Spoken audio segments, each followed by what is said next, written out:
Razorcave plus some scrubs. Welcome to the playoffs. I would like to start out this recap by giving a shout out to Travis. My bad, Travis and Naycock. Congratulations on making the playoffs. Well done, fellas. Well done. And to Justin and to Trevin and Daniel and the Andrew. Just wasn't your year. Just was not your year, unfortunately. Justin, it was really not your year. Although I would say that all the players I traded you for are hurt now, so whatever. It's fine. Anyways, I will give a quick recap of this week's games and talk a little bit about playoffs, and then we will move on. So, quick recap of my game. Trevin, well done. Score of about 140 points there. Beat me by about 20. And it looked like Mahomes, kind of quieter day. Henry has been actually just way better than I thought. Devonta Parker, he is ending up going to be a steal this time of year, although unfortunately it's not pushing you to the playoffs. But he had a good day. And just out of curiosity, I'm looking at Derrick Henry. He's the running back 3. I would not have expected that, especially at this point in the season. On my roster, Lamar is still doing all right. Keenan Allen with the 15-point day for me. Rashad Penny with 24 points on my bench. That could have maybe made a difference. Probably not. But I will be watching the Carson injury. Chris Carson went down briefly with concussion. I'll be curious about that. Hopefully Penny can get some touches because I might be playing him this week. Next up, Tevitt Justin. This matchup meant absolutely nothing. But Tevitt, congratulations on another W. I guess it's just a save face to say that you didn't lose to Justin. But actually, it's funny. Aaron Rodgers, in the Russell Wilson swap, Rodgers outscored Wilson by 12 points there. So that's funny. Kamara and McCaffrey, that has got to be McCaffrey's quietest day all year, only 13 points, which still isn't bad, but not what you expect from him. Devonta Adams waking up a little bit.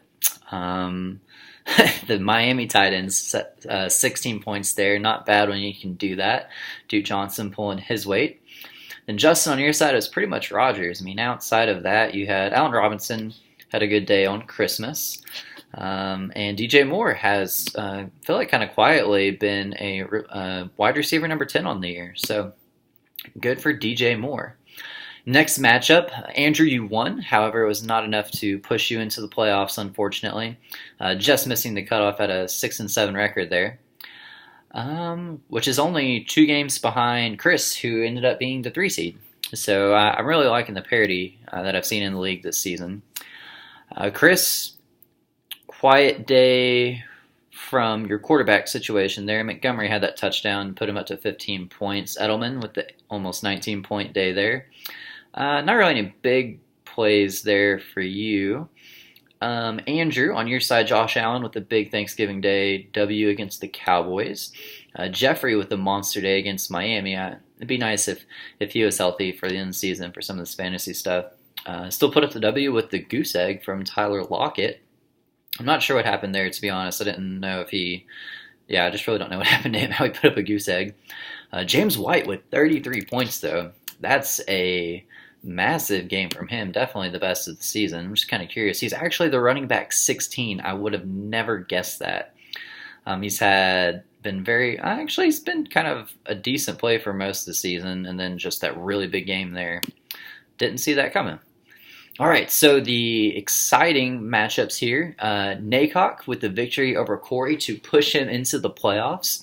And if things could have swung a slightly different way, Naycock at 6-7, even Travis at 6-7. I don't have the points in front of me, but the division could have swung another way. So close finish there to the season. Corey, Kenny Galladay, and Cortland Sutton with the big days, and Drew Lock is apparently going to be decent. Maybe we'll see what the Denver quarterback situation looks like. Pretty much the entire Cowboys offense.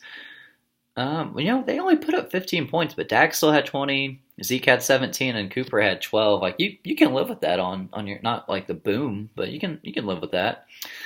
Chris Carson still put up 17 points, even though he had that injury scare there for a little bit.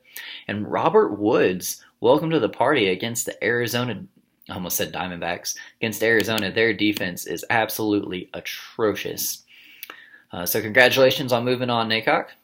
The final recap, Travis with the absolutely murdering of Daniel Behrman.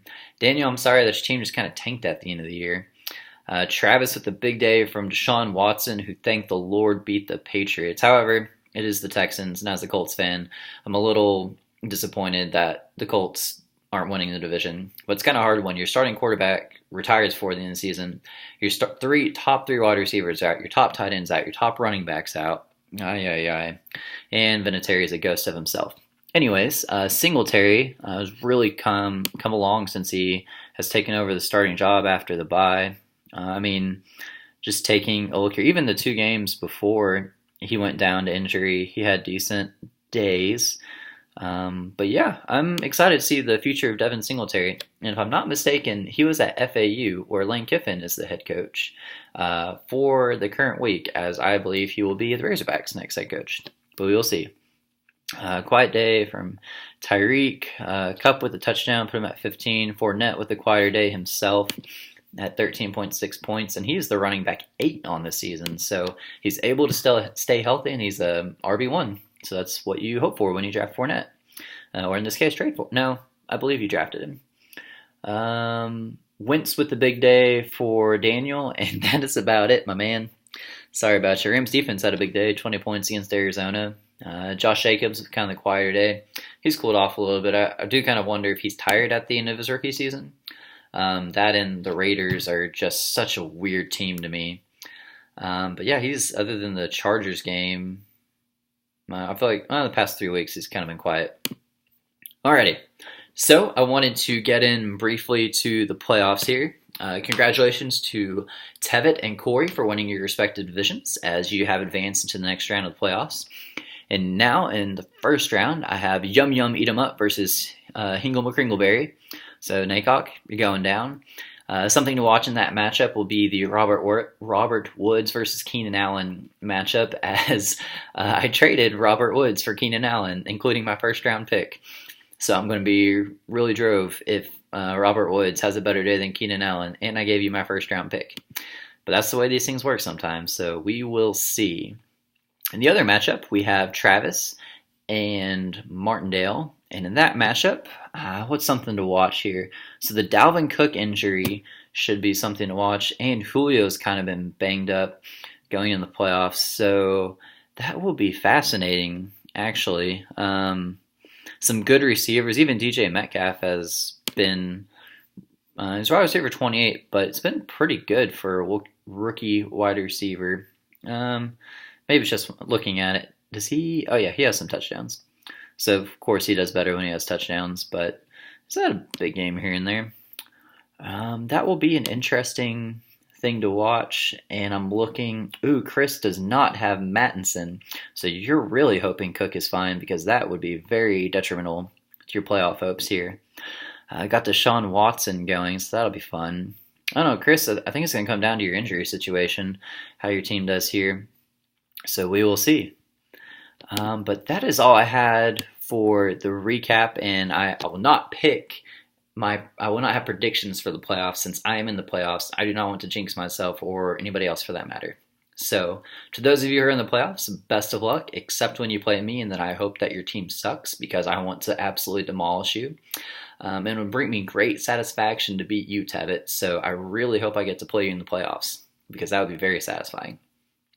On a side note, I will mention this in the chat as well, but I was thinking about what to do with the kind of the playoff matchups here. So we have top 6 are advancing, and something I did not think about until a couple weeks ago was what to do if, so in the first round, the losers.